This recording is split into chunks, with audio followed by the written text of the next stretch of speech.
With uncertainty about tariffs and the cost of groceries, more people are cutting out the middleman and they're growing their own food.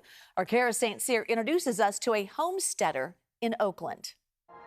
So if you look around, there's pomegranate trees that are in bloom right now. There's almond trees. The corner of 28th and Martin Luther King Jr. Way isn't where you'd expect to find a bee yard or an orchard. So we have beehives here. But Novella Carpenter transformed this small patch into her personal homestead, a trend quietly gripping her Bay Area community. People are getting excited about urban homesteading again, is because they feel like maybe there will be nobody to help. It will only be you helping yourself and your neighbors. A 2022 study by the Homesteaders of America showed that about 40% of homesteaders had picked up the hobby in the last 3 years. Just in case.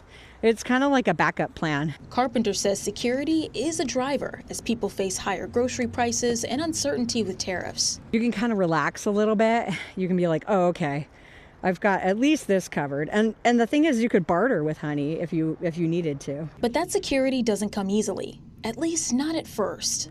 Novella's farm alone costs around $2,000 to $5,000 to start, and that's not including the costs to maintain. Her benefit comes from growing several fruits that she can harvest at different times of the year, and from profits she can make selling excess honey. There's honey and then there's pollen in here. The trick is, for those that are thinking about replacing what they would buy at the grocery store with something to do at home, is what's the cost for you to do that versus what you could buy in the store. Robert Eiler, an economics professor at Sonoma State, says the savings from homesteading depend on the person and how much they're willing to grow. If people specialize, for example, if you do it as a neighborhood and you split it up and you trade each other, that's almost like creating a little economy in your neighborhood. But for Novella, you want to create a sense of self-sufficiency. A constant cycle of growth is all the comfort she needs.